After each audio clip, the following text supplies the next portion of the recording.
Hey guys, DJ here, taking you from a weak bod to a Greek god. Today I'm excited, I'm honored to be speaking with Vince Delmonte, also known as the Skinny Guy Savior. He's been featured in Men's Health, Men's Fitness, dozens of other publications. He started out as a 140-pound skinny guy and has since then turned into a 200-pound jacked fitness icon. Today he's going to drop some knowledge on you to help you do the same. If you'd like to see the full interview, make sure you click the link below. Vince, thank you so much for joining us today. Hey man, thanks DJ. Pleasure to be here. Right on. So I want to start off by asking you what it was like being a skinny guy before you transformed. What was that like? Dude, man, it sucked.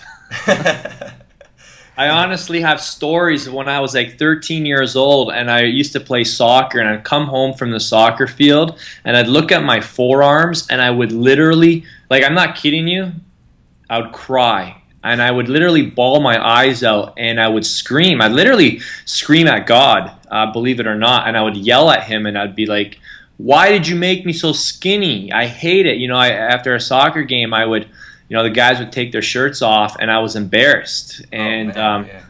you know, everyone would switch outfits and we'd go for food after the soccer game, and I'd still be in my uniform afterwards. So, I mean, that was just like one day in the life of Skinny Vinny way back in my teen days. And I mean, that continued on through high school. You know, you experience different problems in high school. You don't never feel very confident. You don't want to approach that girl you got a crush on. And you know, when I went off to university, it got even worse because all the guys I lived with, I was in a house with 8 guys and they all were jacked. I'm not kidding. Every single one of these dudes was like those ripped guys you see at the bar who are getting shots for all the girls, and they've got tons of girls around them. They were basically the guys that every guy wanted to be and every girl wanted to be with, and those were my roommates. And I was a long distance runner, so you know, I couldn't get into the gym. I couldn't lift weights because you have to be light. You know, Yeah. If you're 140 pounds as a runner, you're fat. Yeah. I remember my coach called me fat when I came in at 140 instead of 135 one season, and you know, that was my life as a skinny runner. So, yeah, I guess, you know, I always wanted all those things that the more muscular guys had, or what appeared to be the things they got because they were muscular. Wow. Okay. Yeah, that sounds like a rough start, man. Well, Yeah, a lot has changed. Yeah, the first 22 years was a rough start. Yeah. That's awesome. Well, a lot has changed, right? I mean, so what did your transformation look like? Now you're, you know, 200 pounds fitness icon. Yeah. What does that transformation look like over the years?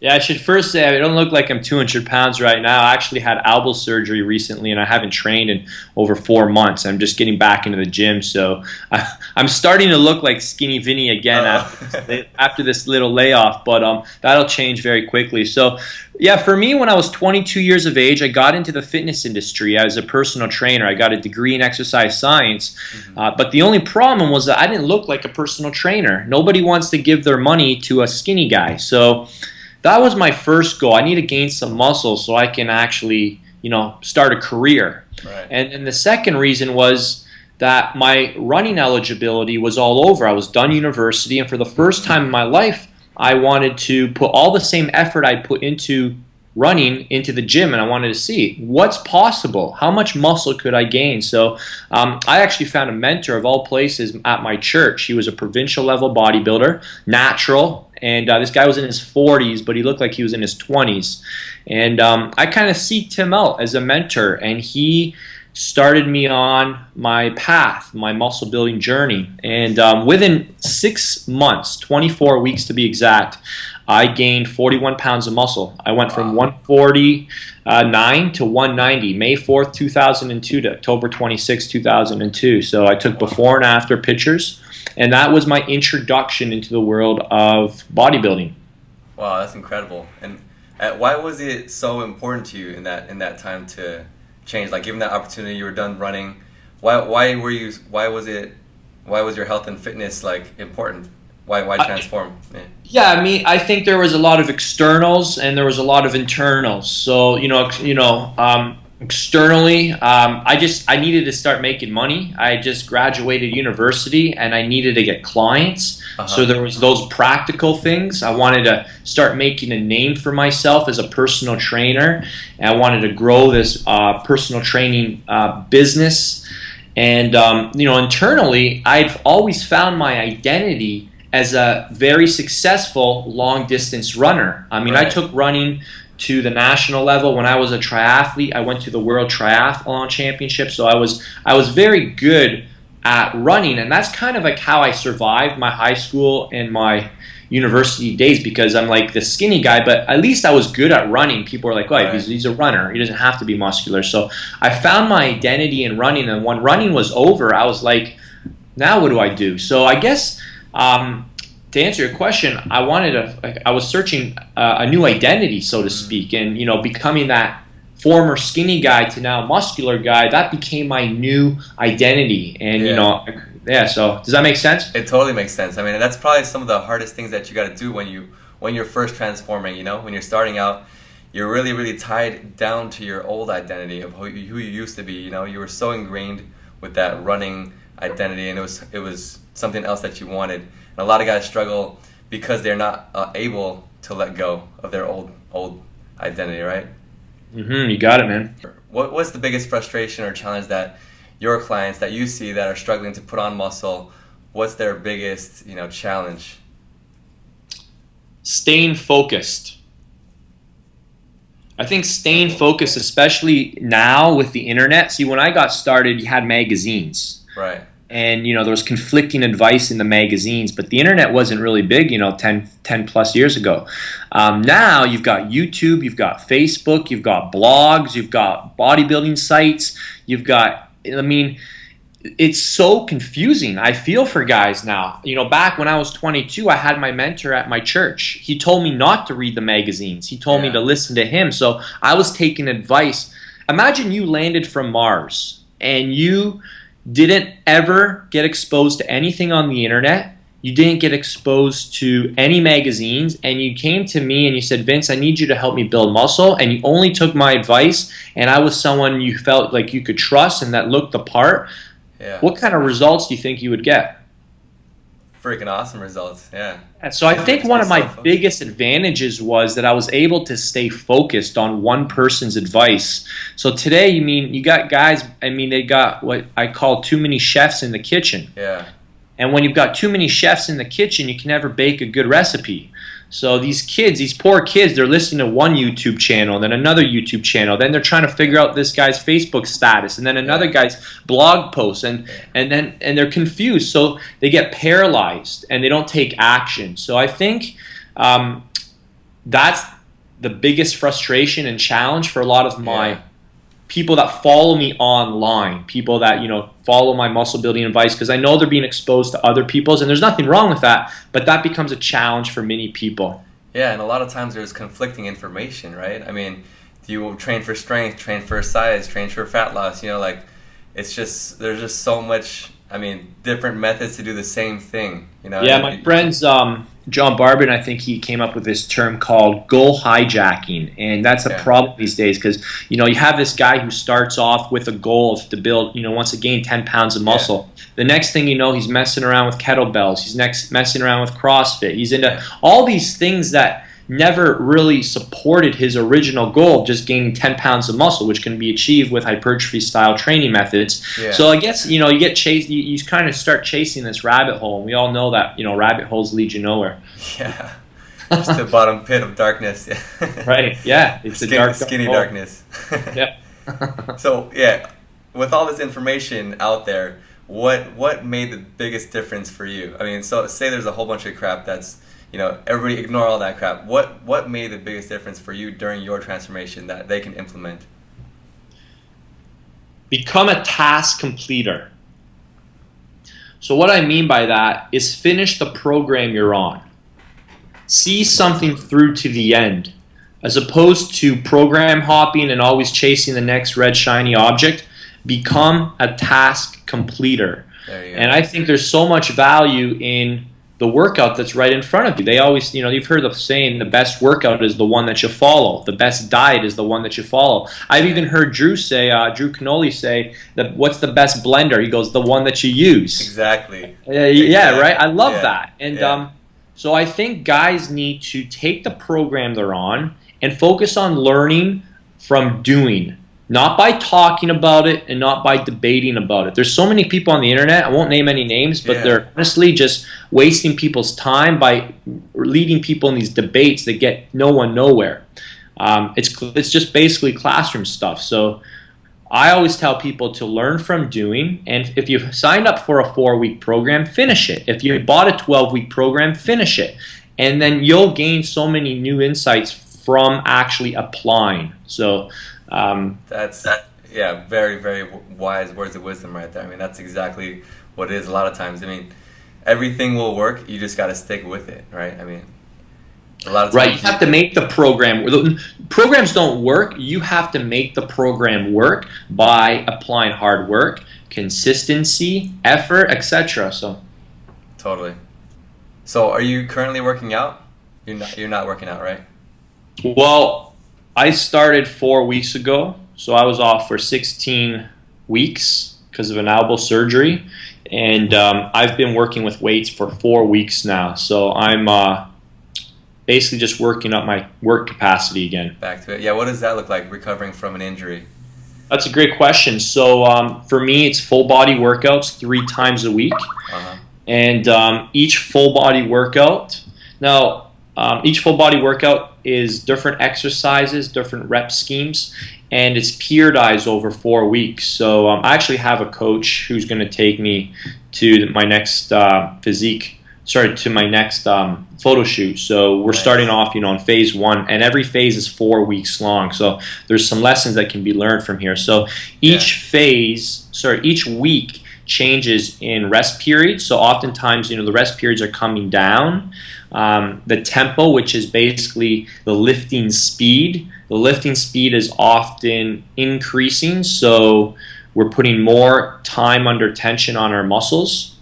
And we're basically, it's called linear periodization. So essentially, the workouts are designed to progress me. Everyone's heard of the concept progressive overload, but what does it actually look like? So I'll give you a simple example. So week 1 rest periods are 2.5 minutes. Week 2 rest periods are 2 minutes. Week 3 rest periods are 1.5 minutes. And week 4 rest periods are 1 minute and 15 seconds. So the rest periods are coming down each week. So that would be an example of linear periodization in terms of rest periods. So that concept is applied to the reps, the sets, the tempo, and that's. And is it the same resistance all the way across? You're just changing one element. Well, the reps, everything is some things are inversely related. So if reps are going down, that means the loads are going to go up. So that means the rest periods will need to increase. My program is personally designed for me because I've got this surgery. I actually bruised the nerve, so the nerve isn't firing as well. That basically means is it takes longer for me to gain my strength back from set to set. So my rest periods are longer than most people's rest periods should be if their goal is to gain size. So I'm kind of sharing with you something that's individualized to me, but the principles still remain the same. Exactly. But I think it applies to a lot of guys, because a lot of guys that are working out are very active, and sometimes they get injured as well. I myself has injured my shoulder. I've detached my collarbone a couple of times, and getting back in the gym after an injury is just kind of like a little bit disheartening in the beginning. Right. For me at least, because you have to start maybe 10 steps back where you started, and then kind of make your way back to where you were, and then move up from there. Absolutely. Yeah. So how long is this? You have a photo shoot coming up. How long is the training period before a photo shoot or a contest take?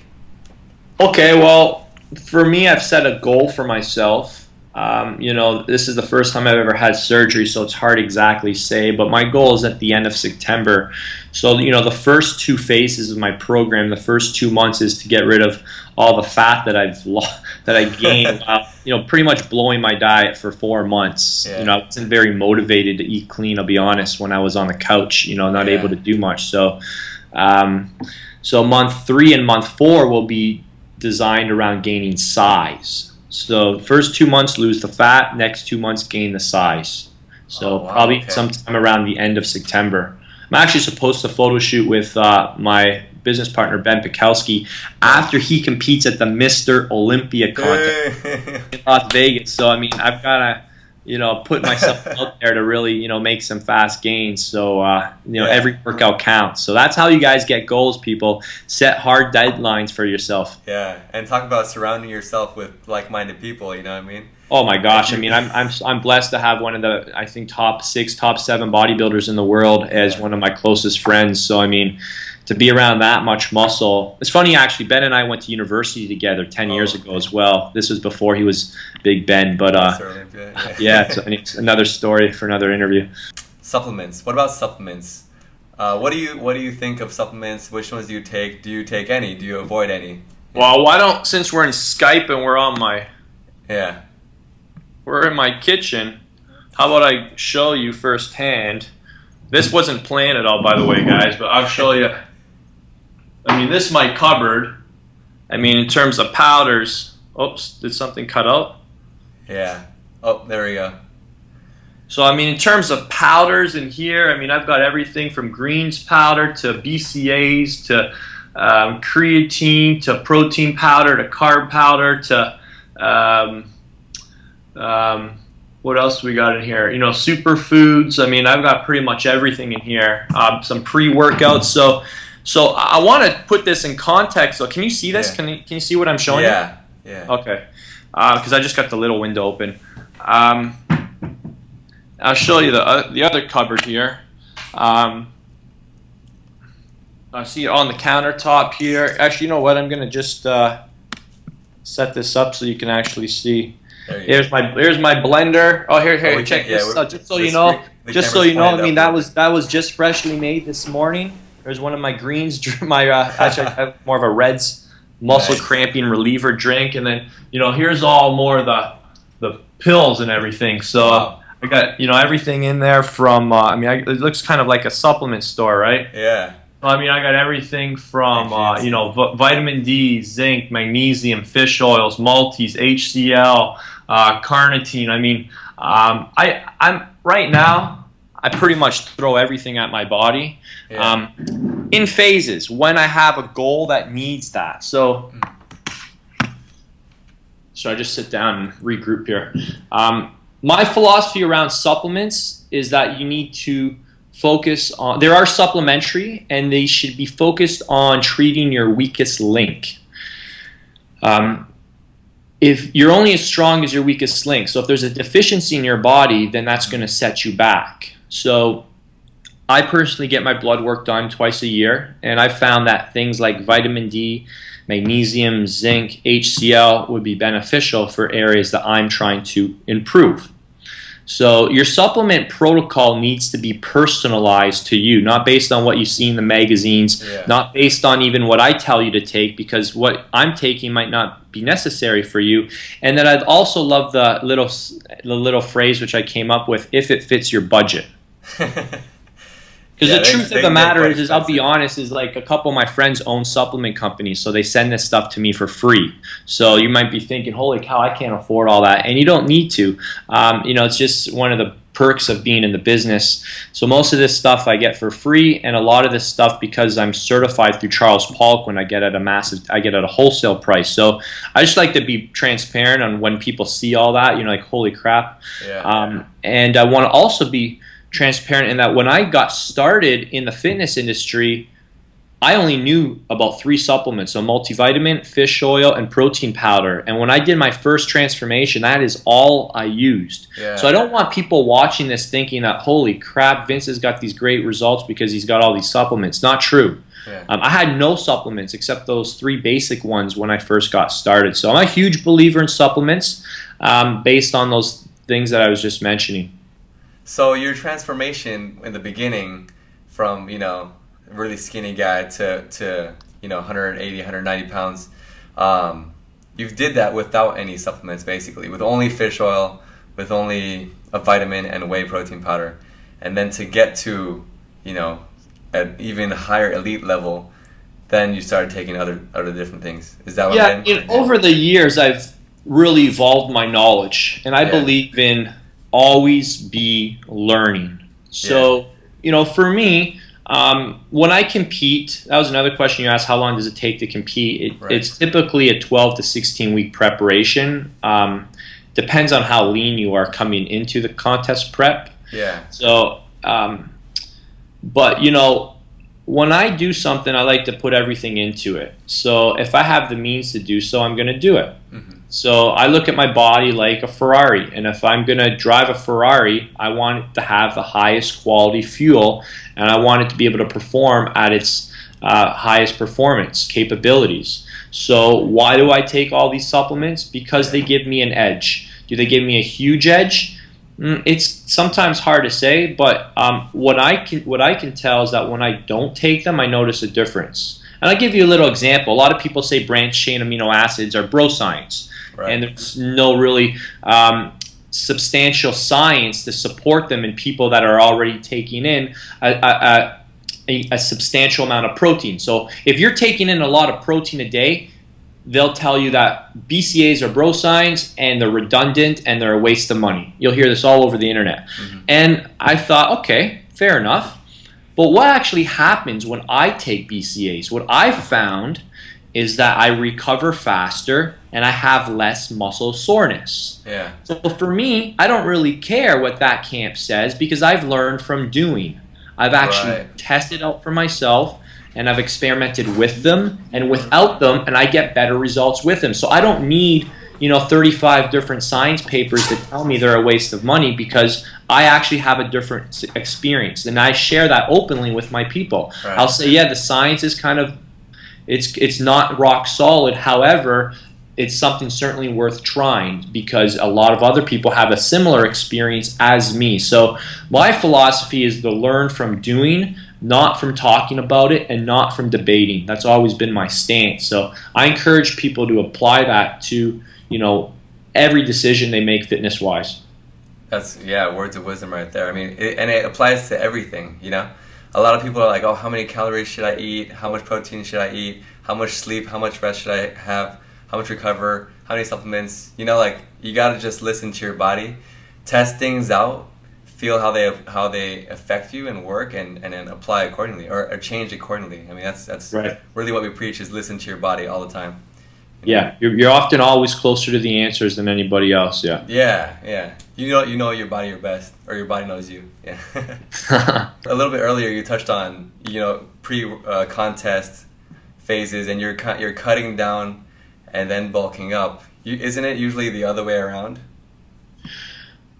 Well, it depends where you're starting. So I'm a guy. So there's fitness models out there who want to have their abs all year round, and you'll never see them fat. And there's nothing wrong with that. That's very admirable, but it's impossible to gain size if you don't give your body sufficient calories, which is probably going to result in your 6-pack going to a 4-pack. If you're doing it, drug-free. But it's not impossible, but it's certainly much more challenging. Right. So there's two scenarios. You could be the overweight guy who needs to lose fat before he starts gaining muscle, or you can be the really skinny guy who just needs to gain pure muscle and do it clean and not gain a lot of fat in the process. So what I teach my clients to do wherever you're starting is to get if somebody comes to me and says, my goal is to gain, so if you said, DJ, you said, Vince, I want to gain muscle, our first goal would be to ensure you're at least 10% body fat. Because when we know you're 10%, when you're 10% body fat, your body becomes much more sensitive to insulin, which is a building hormone, and helps you partition your calories to your muscles and your liver more so than your fat stores. Okay. So we have to really look at the hormonal effects of what's happening when we're eating. And people who are overweight typically put the calories directly to their fat stores as opposed to their muscle stores, and that all has to do with how hormones work, specifically insulin. Nice. So yeah, there's like a sweet spot of where you got to get to. If you're above or below when your starting point, you want to kind of get to that sweet spot and then build from there, right? So you're saying it's around 10%. Yeah, 10%. And the cool thing about 10% body fat is that you always look bigger at 10% body fat. And I'll explain what I mean. If you were to take somebody at the beach and they had their shirt off and they were between 13 and 18% body fat, you wouldn't be able to tell the difference. Wow, okay. So there's a concept, this is a concept called the lean threshold. The lean threshold basically states that once you get 10% body fat, you look much more muscular because you've got more muscle definition showing, your waist is smaller, your shoulders look broader. It's like when you see those UFC fighters and they look absolutely shredded and big, and then the announcer goes, coming in at 165. Like, 165? Yeah. The heck, I'm 210 and I don't look like this guy. So I always tell guys, get down to 10% body fat. You're going to look way better at 10% body fat, and then we'll focus on gaining muscle.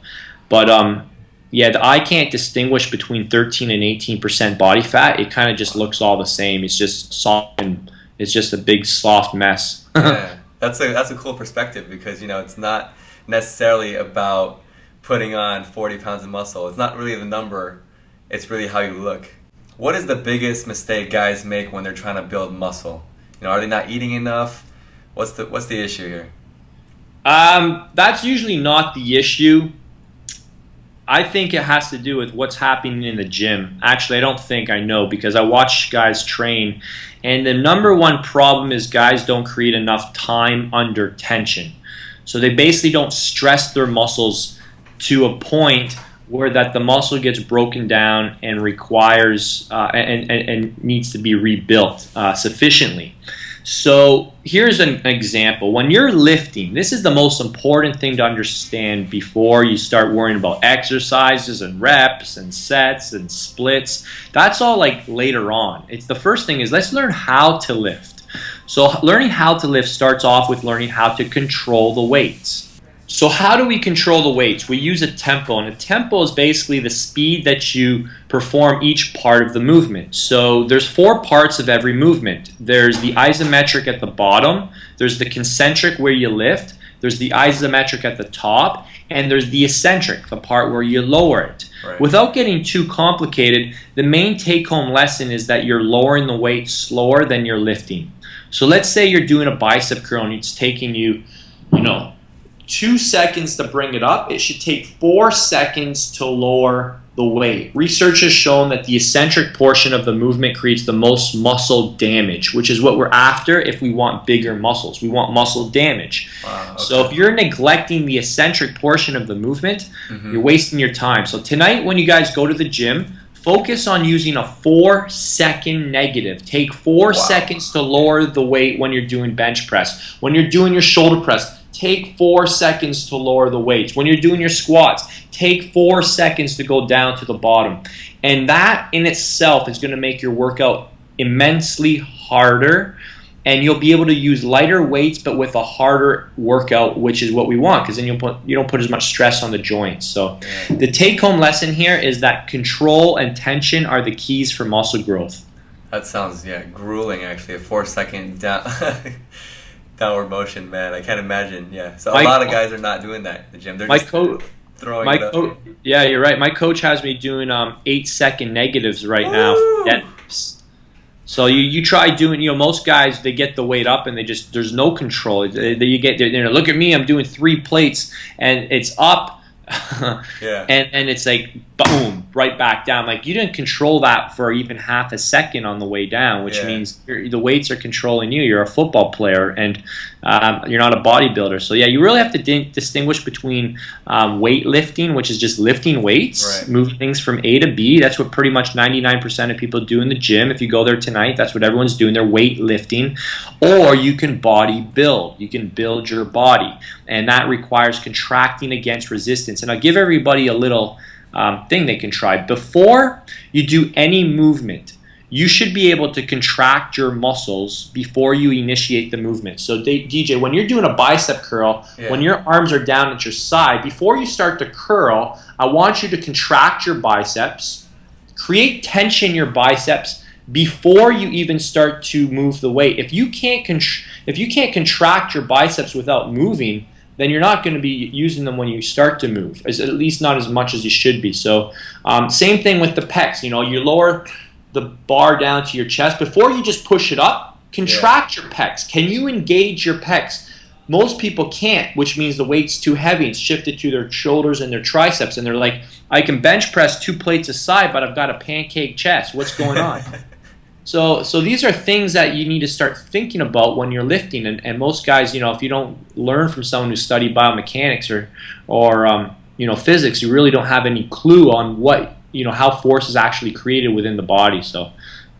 Yeah, no, I totally agree. You got to leave the ego out of the gym, right? I mean, you might be doing this technique and pushing a little bit harder, but you might have to take the weights down, and that might hurt your ego a little bit. But give it a try and see how it works out. Your body doesn't say, "Hey, DJ, nice job. You're lifting 60s today."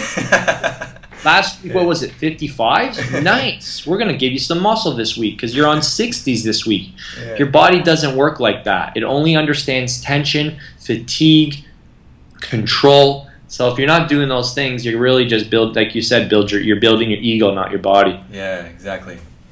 And now you're working on something new, something coming out, right? Something with nutrients, uploads, and can you tell us a little bit about that?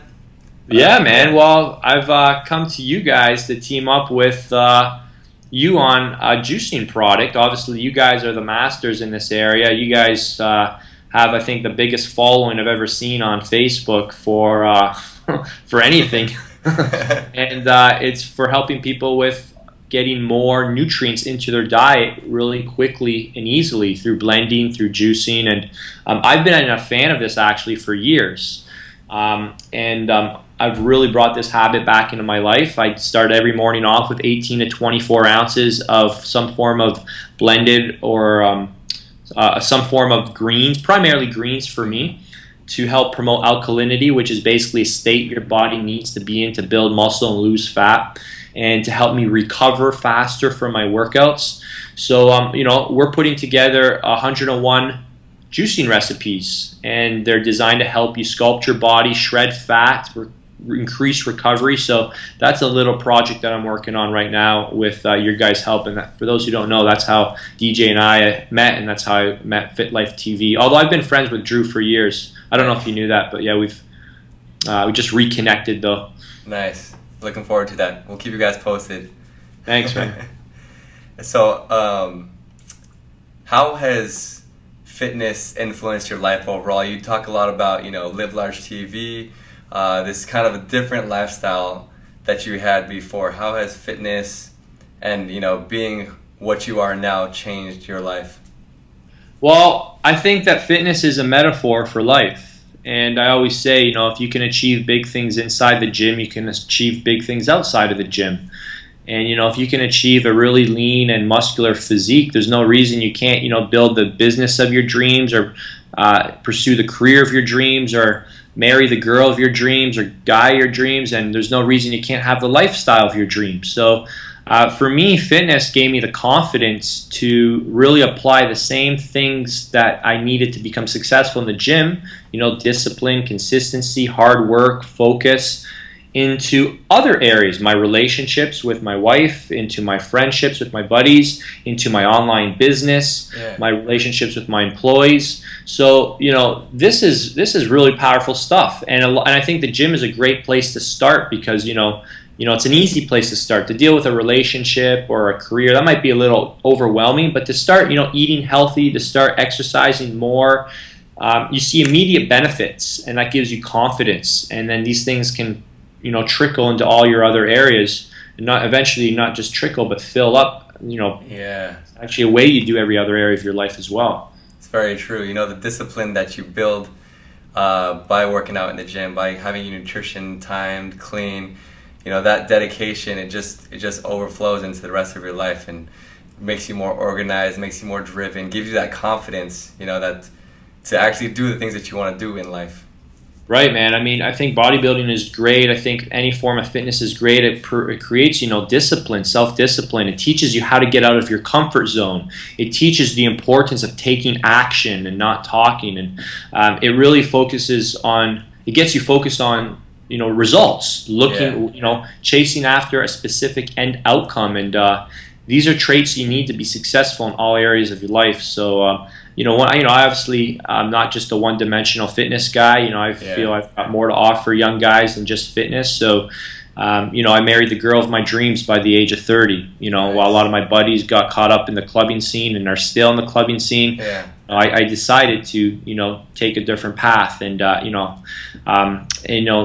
business-wise, I grew up in an Italian home, so security was always promoted. Don't take a lot of risk, and Mm. old school Italian mentality is kind of like, Yeah. get a good job, let your boss take care of you. And I got into the internet world, and I got into the fitness industry where there's a high turnover, and a lot of trainers don't last more than 3 to 5 years in the fitness industry. So, Wow. I pursued the internet world, which is like, there's no security there. You're your own boss, and anything can happen anytime, Yeah. any day. So, I think all those things from my fitness gave me the confidence to start doing, taking risks in other areas of my life, and to pursue a life that's worth living, and that people look up to and admire, and that. So I've Yeah. always kind of wanted to be a role model to younger people, make good decisions, so I could kind of help others make a few decent decisions too. That's great, man. Yeah, I'm sure a lot of the guys on the call actually know you and admire the things that you've accomplished, and we're really proud. I'm really proud of what you've accomplished and seen you do. So Thanks, buddy. so guys, start your transformation now. This is the time to change your life. If you want to go from that skinny guy to slap on some muscle, it can lead to so much other things. It's just not about transforming your body, it's about changing your life. So I want to thank you, Vince, so much for sharing this valuable information with us today. Guys, don't forget to check out Vince at vincedelmonte.com. If you want to... VinceDelmonteFitness.com. It's okay. Sorry. I don't even own my own domain name, believe it or not. The guy wants $5,000 for that domain name. He's never Oh, gonna man, get it. dude. So I've got VinceDelmonteFitness.com. There you go. So guys, check out vincedelmontefitness.com to learn more about building muscle, getting shredded, living a good, big life. And if you want to see this full interview, make sure you click the link below. And if you want to know more about transforming your body, make sure to check out weakbody.greekgod.com. Thank you, Vince, so much for joining us today. It's been a pleasure. Any last words of advice for our guys out there? Just take it one day at a time, guys. That's my final advice. One day at a time, one meal at a time, one rep at a time, one set at a time, one workout at a time. So just shrink the change, break it down, one day at a time, one meal at a time, and you guys will achieve your best body, best life ever. Nice. Conquer, man. Dominate the world. Dominate, baby. Yeah. All right, guys. Ask yourself, what are you going to do to create your legacy? Take care. Take Thank care. you, Vince.